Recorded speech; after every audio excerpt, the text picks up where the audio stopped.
Oke ya, saya mulai dulu. 1, silakan Mas di mikrofon sini. Mbak, 2, 3. Ya. Langsung menuju ke mikrofon yang standing mikrofon, Mbak. Segera merapat. Sebelum bertanya ya, biasakan sampaikan nama lengkap, domisili dan tujuan kampus terlebih dahulu, serta tanyanya yang singkat dan padat ya, tidak ngalor ngidul. Silakan. Assalamualaikum warahmatullahi wabarakatuh. Selamat siang Bapak Direktur Utama dan jajaran direksi. Selamat siang teman-teman. Perkenalkan, nama saya Bayu Firdaus, asal domisili saya dari Lombok, dan saya rencana melanjutkan studi S2 di University College London. Mohon izin Bapak Ibu, ada 2 hal yang ingin saya sampaikan.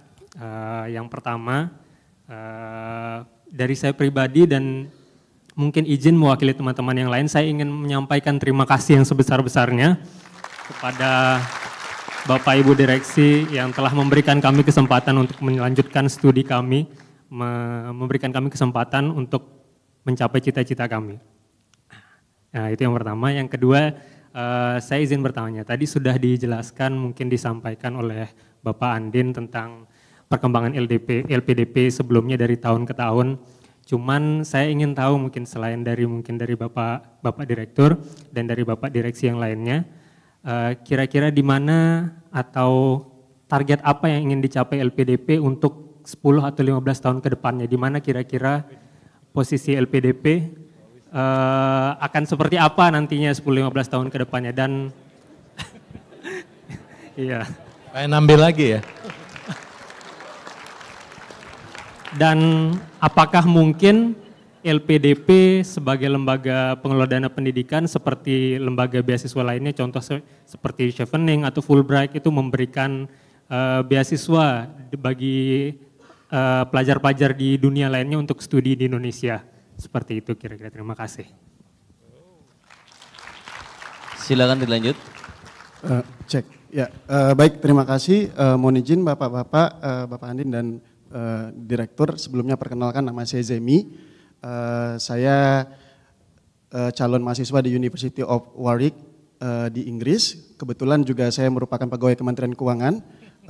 Saya sudah 10 tahun Bapak bekerja di Kementerian Keuangan, dan saya juga bisa melihat bagaimana perkembangan LPDP tentunya dengan yang sangat pesat dari yang sebelumnya PK dengan tentara, dengan kemudian kita mendapatkan fasilitas seperti sekarang, tentunya saya juga berterima kasih. Mungkin satu pertanyaan saya Pak yang menjadi juga kepenasaran saya, beberapa hari yang lalu kami mendapatkan bahwa ada beberapa mungkin teman-teman kita yang mendapatkan tambahan living allowance, dan mungkin juga di sini karena kebanyakan kita dari mahasiswa Inggris, saya memahami mungkin agak sedikit sulit ya Pak ya untuk melakukan penyetaraan. Saya pengen tahu saja bagaimana penyesuaian itu terjadi dan apakah itu bisa diinisiasi mungkin dari mahasiswa, seperti itu. Terima kasih. Wassalamualaikum warahmatullahi wabarakatuh. Silakan Mbak. Oke, selamat sore Bapak-Bapak sekalian, salam kenal, saya Tiara Mahendra Kurniawati, asal Bogor dan akan melanjutkan di Monash University untuk jurusan Green Chemistry and Sustainable Technologies.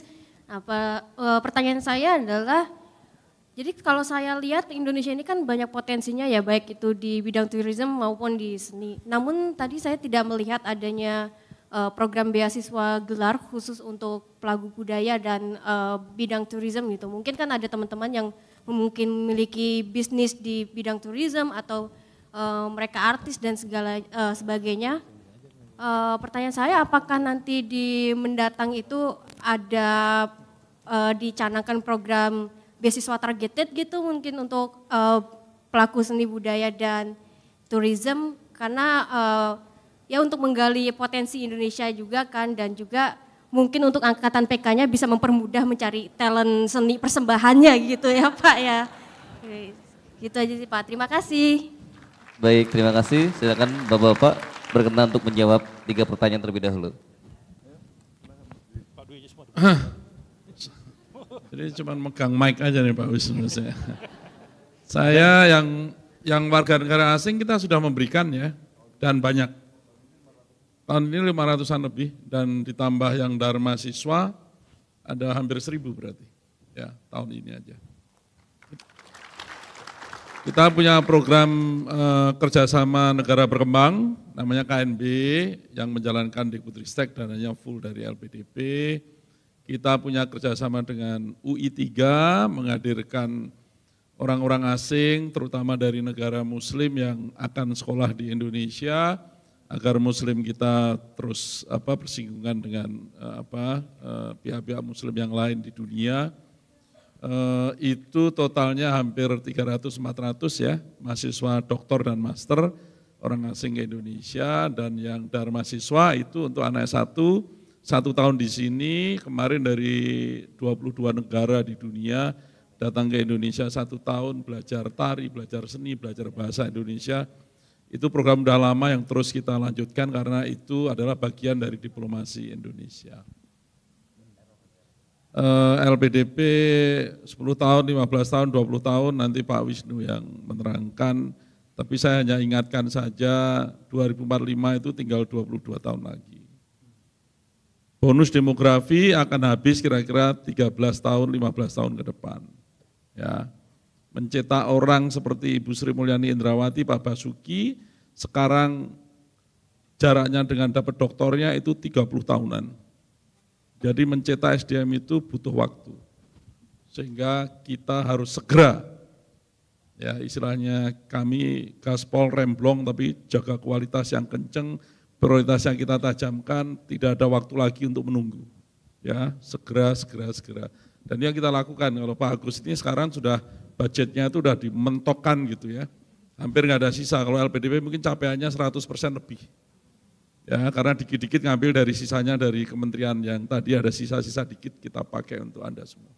Itu kira-kira yang lain apa tadi yang mungkin living allowance tadi saya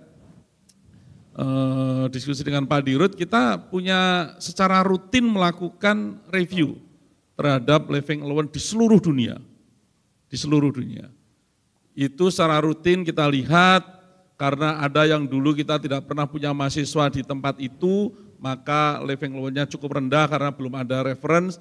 Begitu ada orangnya di situ langsung kita lakukan review, dan memang kalau perlu ditingkatkan langsung kita tingkatkan karena kita tidak ingin ada anak kita bahasa Jawanya keleleran atau terlantar di negeri orang.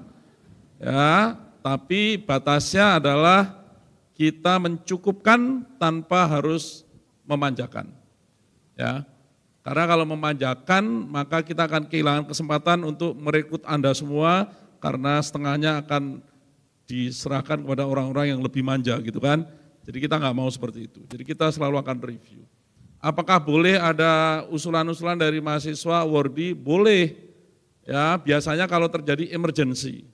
Contohnya ada perang Ukraina, ada pengaruhnya mencari housing sulit segala macam, let us know gitu kan. Tentunya kita akan review secara profesional, kita melihat, kita cari, kita tanya Pak Dubesnya, kita referen kepada perwakilan negara asing di Indonesia untuk mencek, kita kontak universitasnya gitu ya untuk mencek apakah terjadi peningkatan dari living allowance di sana gitu ya. Itu semua kita lakukan. Itu ya teman untuk yang itu.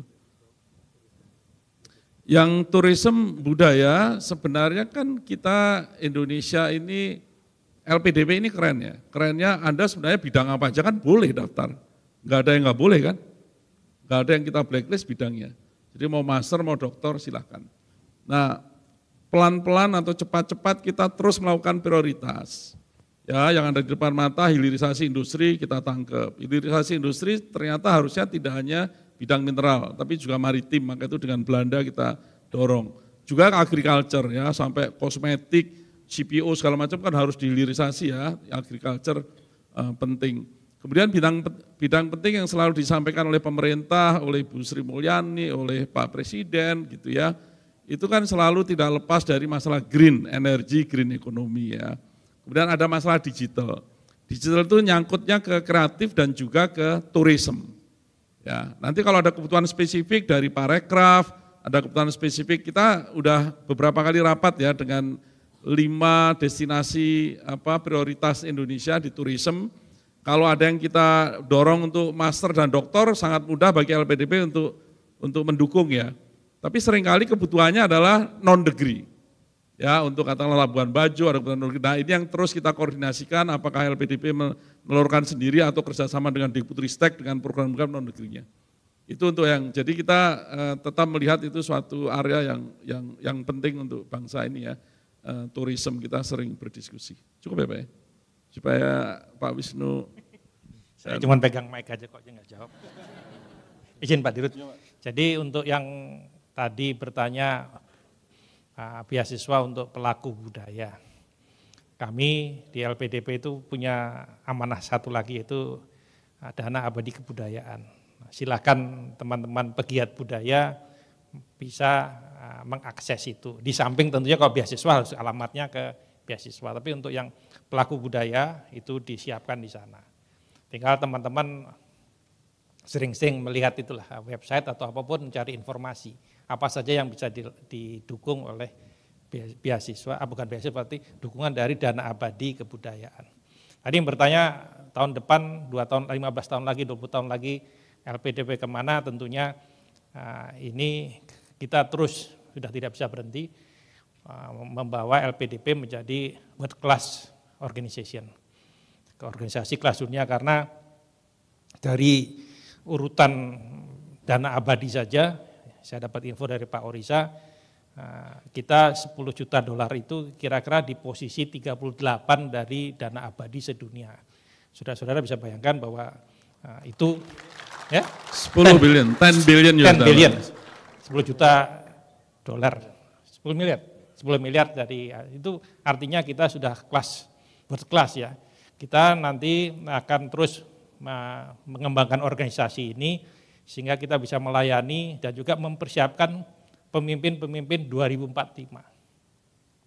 Bidang studinya apa? Itu terus kita kembangkan.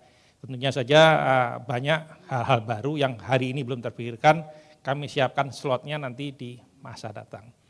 Jadi jangan khawatir, LPDP World Class Organization itu tidak hanya memberikan beasiswa tapi juga mendukung riset. Saat ini kami juga mendukung dengan dana abadi penelitian itu, mendukung riset-riset kerjasama dengan perguruan tinggi dan institusi di luar negeri sana.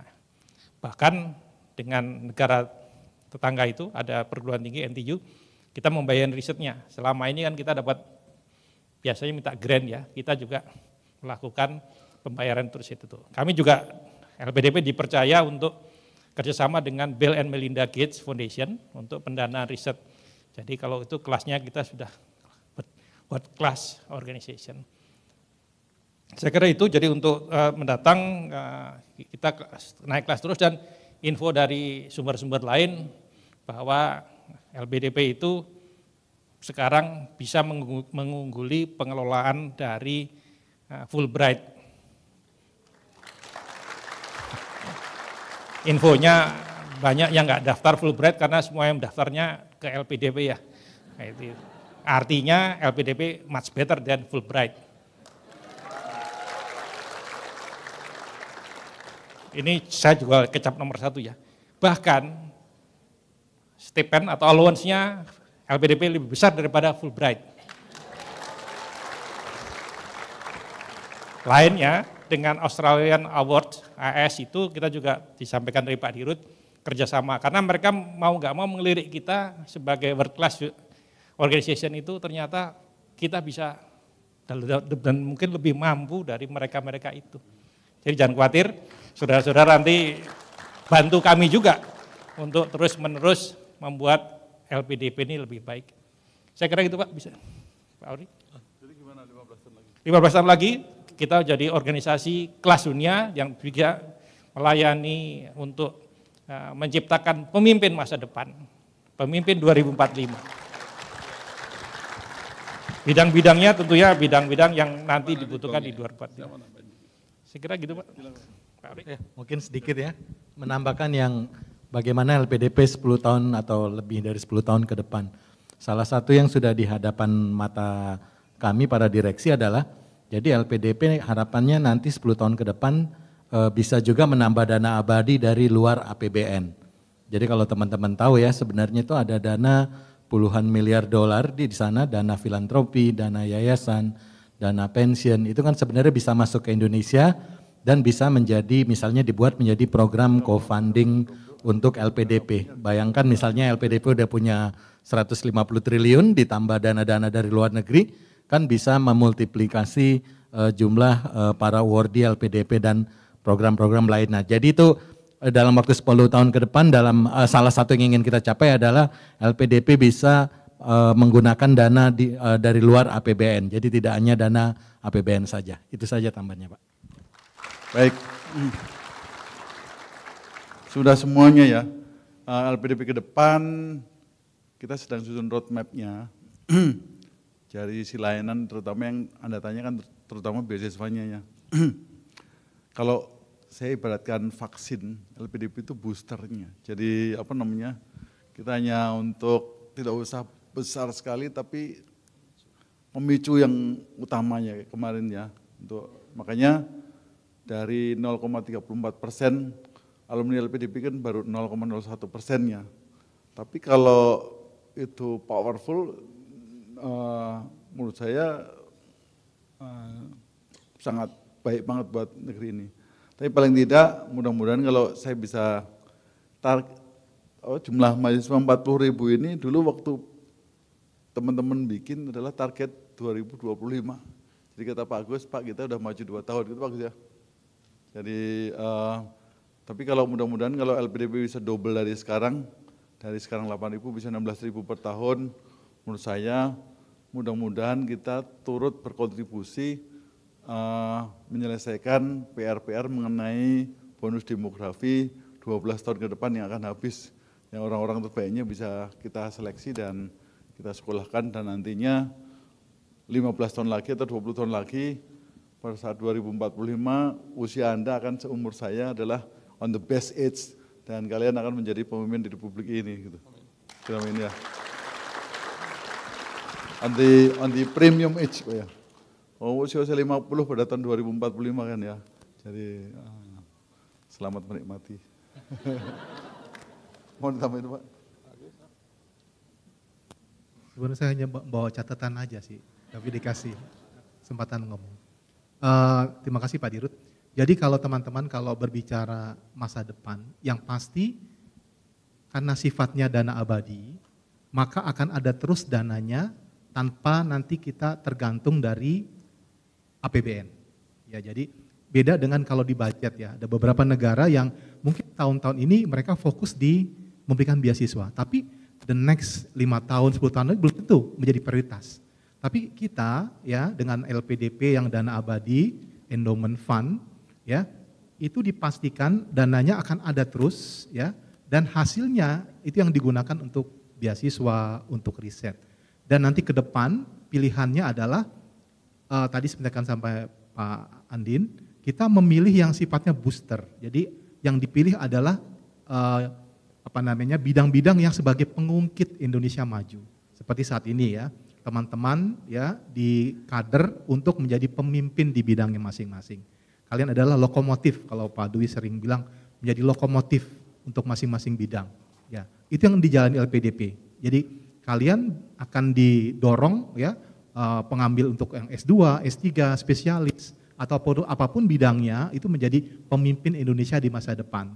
Begitu pula pilihan untuk riset, ya riset juga sama, ya di tempatnya Pak Dwi dan juga Pak Wisnu, ya kita memilih riset yang akan diprediksi akan menjadi lompatan Indonesia ke depan. Contohnya EV, ya electronic vehicle, ya kendaraan listrik, ya, electric vehicle, ya. Kita sudah merintis ya dari pembuatan bis listrik di UI ya, kemudian ada motor listrik, ada komponen baterainya ya. Itu adalah lompatan yang diharapkan membuat Indonesia maju ke depan. Di beasiswa sama ya, kita mendukung industri hilirisasi yang mendukung tadi nanti untuk kendaraan listrik. Nah, itulah yang akan difokuskan pembiayaan beasiswa ke depan ya. Apa saja bidang-bidang yang membuat Indonesia lebih maju lagi ya, menuju negara maju. Nah, bidangnya pasti berubah kan? Ya, kita nggak tahu apa yang menjadi faktor penentu untuk masa depan. Apakah teman-teman mungkin apakah ChatGPT, ya AI, ya kita nggak tahu ya apakah itu nanti, ya itu kita juga investasi di situ. Ya bidang-bidang apa saja yang menjadi pengungkit menjadi Indonesia maju itu adalah menjadi bidang-bidang yang menjadi fokus LPDP ke depan. Dan masalah pendanaannya kita sudah secure, ya akan ada selalu dana ya untuk mendanai pembiayaan tersebut, ya karena dana kita terkumpul semakin besar dan nanti suatu saat mencapai level steady state, ya jadi arti steady state itu biayanya ya akan dicukupkan dari pengembangan dana abadi, jumlah tertentu yang akan selalu bisa bergulir ya, misalkan apakah saat ini misalkan 7.000 akan terus sama 7.000 selama jumlah tetap gitu ya, atau nanti kalau ditambah lagi 2 kali lipat akan berapa 2 lipat dan itu akan terus terjadi dan masalah pemilihan adalah disesuaikan dengan kebutuhan Indonesia di masa depan. Demikian Bapak tambahan dari kami, terima kasih. Baik, terima kasih Bapak. Berkenan dilanjut Pak pertanyaannya? Oke, baik silakan rekan-rekan yang belum bertanya, yang sudah mohon ya. Tadi sudah kebagian kelompok yang bagian sini satu sama belakang sudah ya. Sekarang gini, silakan Mbak. Yang sini belum? Enggak ada yang ini. Oke, yang sisir ya Mas. Satu Mas. Yang sisi gini, kelompok Raditya, tidak ada yang bertanya? Tidak ada? Kita 2 orang dulu ya, lanjut silakan. Selamat siang, sebelumnya terima kasih atas kesempatannya. Oh, ada, yang kelompok Raditya? Yang kelompok depan sudah ada diwakili Mas, Pak. Ya. Ini Mbak, silakan Mbak, baris depan belakang ya. Ya, jadi setiap kelompok satu orang untuk kesempatan bertanya ya. Silakan. Ya, selamat siang, terima kasih atas kesempatannya. Perkenalkan nama saya Harnintias Alifin Jasmine dari Bogor. Tujuan sekolahnya ke London School of Hygiene and Tropical Medicine. Sebelumnya saya sangat berterima kasih dan atas kesempatan mendapatkan beasiswa ini. Tetapi di rumah saya ini sistemnya demokratis, jadi selama apapun pilihannya selalu ditanya why and how. Ada satu perdebatan dengan ayah saya yang tidak bisa saya jawab mengenai mengapa saya mendaftar ke LPDP, yaitu karena harus kembali 2N+1. Itu alasan dasar yang mendasari kalau misalkan kita harus kembali 2N+1 itu. Ya, sekian, terima kasih. Silakan dilanjut. Tes. Selamat siang Pak Andin, Dirut dan beserta jajaran direksi. Assalamualaikum warahmatullahi wabarakatuh. Izin ya, yang lain silakan tidak diskusi dulu ya. Nama saya Budi Satrio, kebetulan PNS di Kemenkeu juga Pak, mohon izin. Berencana untuk mengambil PhD di Delft University. Kami mau tanya Pak, sebetulnya untuk scholarship ini bagaimana cara quantify efeknya ya, return on investment. Karena kalau kami lihat kan seperti entrepreneurship ya, jadi ada misalkan kita memberikan invest kepada beberapa orang gitu. Nah pasti kan ada yang mendapatkan hasil positif dan mungkin ada banyak yang biasa saja atau mungkin yang tidak sesuai gitu Pak. Nah mungkin bagaimana caranya menghitung ini, karena kan kami tahu di dalam 10-15 tahun ke depan dananya semakin banyak dan itu pasti pengelolaannya akan lebih ketat lagi gitu. Mungkin itu saja, terima kasih. Assalamualaikum warahmatullahi wabarakatuh. Silakan yang terakhir. Baik, terima kasih. Mohon izin memperkenalkan diri, nama saya Ardika Ulfa. Saya akan lanjut di Departemen Chemical and Biological Engineering di University of Sheffield. Saat ini saya pengajar di UGM dan saya sangat awam dengan pengelolaan dana abadi. Jadi saya tadi sempat bisik-bisik dengan sebelah saya, ini yang sebenarnya dimaksud dengan dana abadi itu apa? Begitu. Kemudian apakah LPDP itu punya bisnis sendiri yang kemudian untuk memutarkan uang tersebut untuk bisa mendapatkan dana abadi tersebut yang kemudian bisa digunakan untuk membiayai kami semua sekolah atau seperti apa? Seperti itu. Terima kasih banyak, terima kasih. Assalamualaikum. Terima kasih. Silakan Bapak berkenan untuk menjawab pertanyaannya.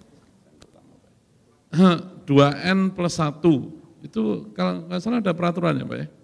Ada peraturannya, ada pernya. Kalau saya untuk Indonesia, 2N+1 tepat, N-nya adalah tak hingga. Ya.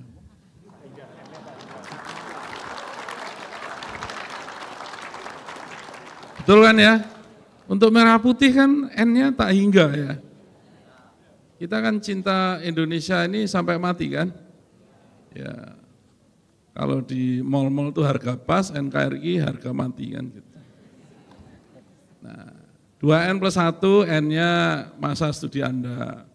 Anda diharapkan untuk mengabdi ke bangsa ini jauh lebih kecil daripada tak hingga ya. RPDP baik banget ya, harusnya kan tak hingga ya untuk Indonesia gitu. 2N+1 Anda diharapkan untuk mengabdi. Nah, pengabdian ini kan tentunya LPDP terus mengkaji yang terbaik untuk Indonesia. Ya, kalau Anda terbaik setelah lulus, Anda dapat riset tambahan dari profesornya, mendalami suatu ilmu tertentu yang akan berguna, Anda tinggal minta izin ke LPDP, Anda akan diizinkan. Ya, setahun, 2 tahun, Anda otomatis akan diizinkan ya, Anda tinggal minta. Kalau Anda 1 tahun, 2 tahun setelah lulus ingin menambah pengalaman kerja Anda akan berguna bagi kementerian Anda, bagi swasta, atau Anda networking dengan jejaring entrepreneur, Anda ingin membangun startup 1-2 tahun, penting bagi Indonesia, maka kita juga akan izinkan. Ya, tapi semuanya adalah bermuara kepada merah putih, kepada Indonesia, gitu ya. Kalau Anda kerja di UN atas nama Indonesia, kerja di World Bank atas nama merah putih, Pak Dirut sudah pernah menyampaikan, Anda seumur hidup di sana boleh, karena Anda berjuang untuk merah putih di luar negeri kan gitu kira-kira. Ya. Jadi secara filosofi memang harusnya N-nya itu tak hingga, betul ya, dimanapun Anda berada. Masalah teknis Anda diharapkan pulang, karena dengan pulang banyak sekali masalah yang bisa Anda pecahkan. Nanti saya punya sesi, aku akan ngomong lebih detail tentang itu. Itu aja Pak, untuk yang saya Pak. Yang lain kelihatannya Pak Wisnu dan Pak Ori dan Pak. Yang menjawab itu. Oh, kuantifikasi impact Pak Dirut tadi mau menjawab langsung. Oh enggak ya? Kurang ajar. Saya dapat bisikan jawaban dari Pak Dirut daripada saya jawab atas nama Pak Dirut. Kalau yang 2N+1 tadi saya tambahkan ya, itu kan uang dana abadi yang disisihkan dari dana pendidikan itu kan uang dari pajak gitu ya. Jadi kita juga ditanya kontrak politiknya apa nih? Pembayar pajak kita nyekolahin Anda terus hilang. Jadi kayak uang hilang kan istilahnya. Jadi Anda ke sini nggak usah balikin uangnya deh, udah kerja di sini aja. Itu kan istilahnya justified gitu. Dan seperti yang saya sampaikan tadi, di Indonesia ini kita masih perlu pengungkit, perlu yang inovasi yang mengangkat negara kita yang saat ini jumlahnya baru 0,34%, di negara lain itu China dan sebagainya udah lebih dari 2% gitu. Jadi ngapain gitu loh istilahnya kan, kita perlu nyekolahin Anda karena kita perlu, kan gitu kan, boleh saya punya interest nyekolahin Anda karena kita perlu gitu kan. Ini kenapa? Nah 2N+1-nya hitung-hitungan adalah itu best practice yang selama ini dilakukan pemerintah.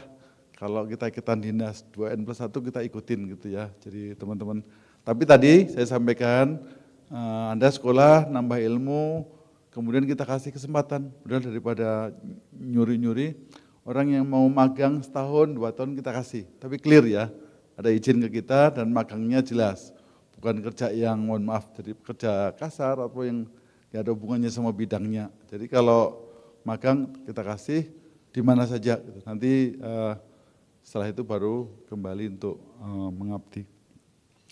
Nah mengenai return on investment on education, ya Anda yang sekolah ini yang ngitung lah gitu ya. Gitu kan banyak tesis gitulah, formulanya, modelingnya, cara menghitung return on investment on education, return on investment on training, banyak sekali, dan teman-teman yang ngambil PhD di bidang education banyak yang ngitung gitu. Jadi tapi ada yang sesuatu yang sangat kita yakini tanpa menghitung, bahwa itu pasti return on investment-nya di bidang SDM ini pasti positif dan lebih tinggi dalam jangka panjang. Ini karena dengan keyakinan itu saya berani itu walaupun hitung-hitungannya dinamik ya. Dan setiap orang yang ngitung pasti beda hasilnya karena asumsinya yang dipakai berbeda. Karena data-data mengenai hal itu kan tidak banyak dan beda asumsi sedikit aja pasti beda gitu kan. Tapi kira-kira itu ya.